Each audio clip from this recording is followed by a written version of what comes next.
తెలంగాణ రాష్ట్ర ప్రభుత్వం కీలకమైనటువంటి నిర్ణయం తీసుకుంది. అసెంబ్లీని పెట్టి మరి వర్గీకరణకు సంబంధించినటువంటి పూర్తి నివేదికనైతే అసెంబ్లీ వేదికగా ప్రవేశపెట్టినటువంటి పరిస్థితి. ఇక అడుగు దూరంలో వర్గీకరణకు సంబంధించినటువంటి అంశం అయితే మనకు కనబడతా ఉంది. ఇక లక్ష డప్పులు వేల గొంతులు అనేటువంటి కార్యక్రమం సమన్వయకర్తగా వ్యవహరిస్తున్నటువంటి మిట్టపల్లి సురేందర్ సినీ గాయకుడు, సినీ రచయిత, సినీ గేయ రచయిత, అలాగే లక్ష డప్పులు వేల గొంతులు ఈ యొక్క కార్యక్రమానికి సమన్వయకర్త మనతో పాటుగా ఉన్నారు.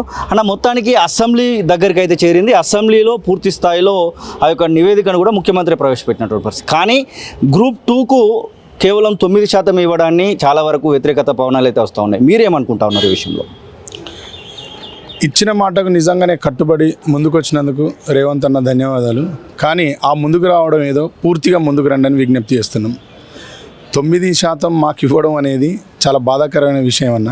మీరు పెట్టిన లెక్క ప్రకారమే 15 లక్షల మంది ఉన్న మాలలకి 5% ఇచ్చినప్పుడు మీ లెక్క ప్రకారమే అడుగుతున్నామన్నా. మేము 32 లక్షలు ఉన్నాం. మాకు ఎంత ఇవ్వాలనేది ధర్మంగా మీరే ఆలోచించండి. ఈ ఒక్క 2% దగ్గర ఆపి మళ్ళీ మా మాదిగ జాతి ఎవరు నిద్రపోకుండా చేసి మళ్ళీ రోడ్లెక్కేలాగా చేసి ఒక 30 ఏళ్ళ నుంచి చేస్తున్న పోరాటాన్ని రెగ్యులర్గా మళ్ళీ మేము ఇట్లనే రోడ్ల మీదకి వెంటబడి వచ్చేలాగా ఎవరికి ఎక్కడ సంతృప్తి కలగకుండా చేసి అసంతృప్తిగా ఈ వర్గీకరణ అనేది జరిపి మళ్ళీ మా జాతిలో నిద్ర లేకుండా చేయొద్దని మీరు తిరిగి పునరాలోచన చేయాలని మిమ్మల్ని రిక్వెస్ట్ చేస్తున్నామన్నా. ఇంకో విషయం ఏంటంటే మీరే ఎక్కువ పోరాటాలు చేసిరు.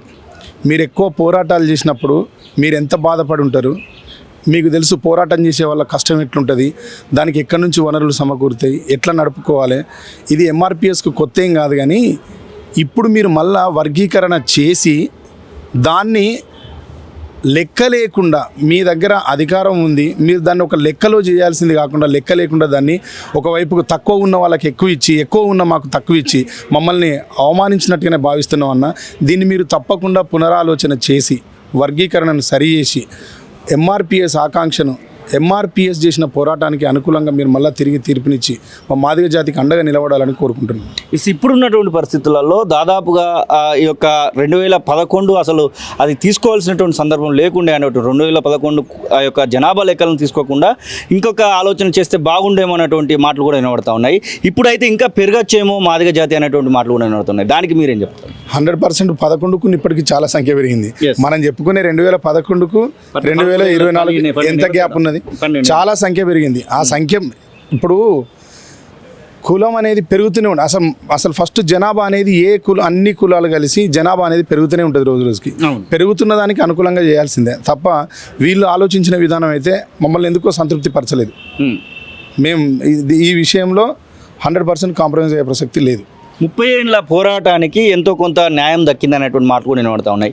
మందకృష్ణకు హ్యాట్సాప్ చెప్తా ఉన్నారు చాలా వరకు రాజకీయ విశ్లేషకులు, వీళ్ళందరూ కూడా ఏదో ఒకటి మొత్తానికైతే దక్కింది. మాదిగ జాతికి ఎంతో కొంత మేలు జరిగేటువంటి అవకాశం ఇప్పుడు వచ్చింది. మాదిగ జాతి నుంచి కూడా ఎంతో కొంత డెవలప్మెంట్ అనేది ఇక్కడ నుంచి ప్రారంభమవుతుంది అనేటువంటి మాటలు కూడా వినబడతా ఉన్నాయి. నిజంగానే దానికి అవకాశం లేదంటారా? ఇక్కడ మందకృష్ణ గారు పోరాడింది ఎంతో కొంత న్యాయం కోసం కాదు. అంతా సంతృప్తిగా సంపూర్ణంగా న్యాయం జరగాలని ఆయన పోరాటం చేశారు. ఇక్కడ మీరు నువ్వే చెప్తున్నావు కదా ఎంతో కొంత న్యాయం జరిగిందని. ఎంతో కొంత కోసం కాదు కదా చేసింది. ఎంతో కొంత కోసం అయితే 30 ఏళ్ళు ఎందుకు పోరాడాలి ఆయన?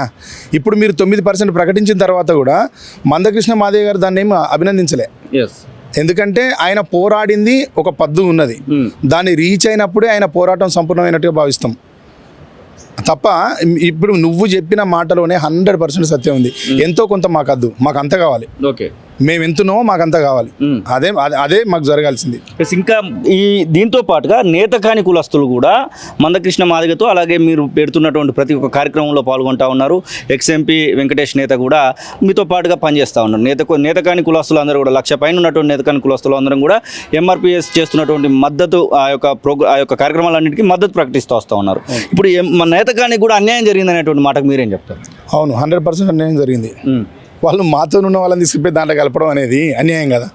ఇప్పుడు మాలలకి 15 లక్షల రౌండ్ ఫిగర్స్కి రీచ్ అయ్యేంత లేదు జనాభా. లేనప్పుడు వాళ్ళకి ఇవ్వండి.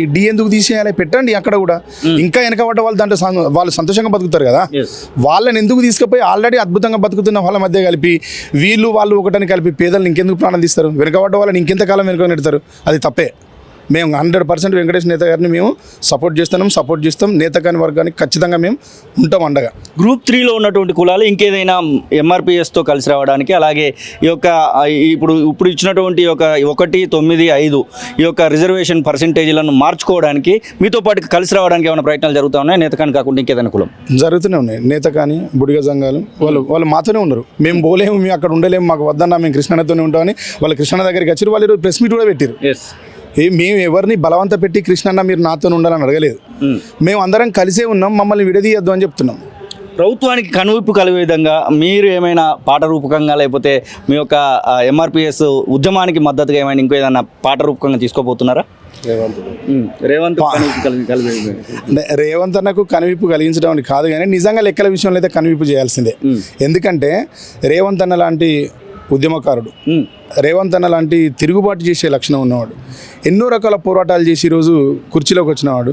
ఆ అన్న ఆయన కూడా కృష్ణన్నతోని ఇది న్యాయమైన పోరాటం అని ఎంఆర్పిఎస్ పోరాటంలో ఆయన స్వయంగా పాల్గొన్న సందర్భం ఉన్నది. ఎన్ని సందర్భాలలో రాలేదు? ఎక్కడ కృష్ణన్న సపోర్ట్ తీసుకోలేదు. ఆయన ప్రతి దాంట్లో కృష్ణన్నకి మద్దతుగా వచ్చిండు, ఎంఆర్పిఎస్కు మద్దతుగా వచ్చిండు, తిరిగి అన్న దగ్గర నుంచి కూడా మద్దతు తీసుకున్నాడు. ఆయన ఆలోచించాలి కదా, వర్గీకరణ జరుపుతున్నప్పుడు ఎట్లిస్తారు అది? అదే నాకు అది చూసినాక అనిపించింది. చిన్నప్పుడు ఒక చిన్నపిల్లలు వాడుకునేది ఒక పాట ఉండేది, తప్పుడు తాళాలు తంగడి చెట్టుకు దూలాలు అని మనం స్కూల్లో వాడుకునేది. అది నాకు గుర్తొచ్చి అనిపించింది. చిన్నపిల్లల తరహా చేసేది, దీన్ని అట్లా చేయొద్దు అనిపించిండే. అయినా మళ్ళీ చెప్తున్నాం, లెక్కలు రావా రేవంతు, లెక్కలు రావా రేవంతు, ఎట్లా దగ్గెను మా వంతు, బడి పిల్లల నడుగు చెప్పుతారు బాగాలేదు నీ తంతు, లెక్కలు రావా రేవంతు, ఎట్లా దగ్గెను మా వంతు, బడి పిల్లల నడుగు చెప్పుతారు బాగాలేదు నీ తంతు. 15 లక్షలు ఉన్న వాళ్ళకే 5% ఇచ్చినప్పుడు 32 లక్షలు ఉన్న మా వాటెంతో నువ్వే చెప్పు, లెక్కలు రావా రేవంతు అని ఈ పాటని పూర్తి చేసే బాధ్యత నాకు ఇవ్వకూరు రేవంత్ అన్న. మీరంటే నాకు చాలా గౌరవం ఉంది. మీరు పోరాటం చేస్తున్నప్పుడు మీతో ఉండి నేను చూసిన, మీరు ఏ విషయాన్నైనా ఎంత లోతుగా పోయి అధ్యయనం చేస్తారో నాకు తెలుసు అన్న. ఎందుకో మీరు మా మాదిగల పట్ల సరిగ్గా స్పందించలేదు, మా పట్ల మీరు నిలవలేదు అనేది మాత్రం స్పష్టంగా కనిపిస్తుందన్న. మీ మీద ఇప్పటి వరకు వ్యతిరేకంగా తెలంగాణలో ఒక పాట పుట్టలేదు, మీ ప్రభుత్వం మీద ఇంకా పుట్టలేదు. పుట్టేలాగా చేసుకొని అది మా మాదిగ జాతి నుంచి వచ్చేలాగా చేయకండి అన్న. మిమ్మల్ని రిక్వెస్ట్ చేస్తున్నాం, ఇంకొకసారి ఆలోచించండి, మా వాటాను మాకు న్యాయంగా సమంగా పంచిపెట్టండి అన్న. ఇంతే. ఎస్, హైదరాబాద్ ఈ సమయానికి మాదిగా జనసంద్రం కావాల్సినటువంటి సిచ్యువేషన్ ఉండేది ఈరోజు 7వ తారీఖు. కానీ ఈ యొక్క కార్యక్రమాన్ని ముందుకు పోస్ట్పోన్ చేస్తున్నామని మందకృష్ణ మాదిగ స్వయంగా ప్రకటించినటువంటి సందర్భం. అసలు ఈ రోజు ఒకవేళ జరిగినట్టు ఏది ఉంటే ఎట్లాంటి పరిస్థితిని హైదరాబాద్లో చూసేవాళ్ళం అంటాం? అది మనం ఏంది వర్ణన కందని జనసంద్రాన్ని చూస్తున్నాం. మీరు కూడా వరంగల్, అలాగే కరీంనగర్, ఆదిలాబాద్ ఇట్లా 3-4 జిల్లాలు కూడా ఉమ్మడి జిల్లాలు తిరిగినట్టున్నారు. ఎట్లాంటి రెస్పాన్స్ చూసారా? అవి మా వాళ్ళు అందరూ అసలు 7వ తేదీ కోసం ఎదురు చూస్తారు. ఒక మా వాళ్ళే కాదు, మీ వాళ్ళు, మా వాళ్ళు, మన వాళ్ళు అందరూ ఎదురు చూస్తారు.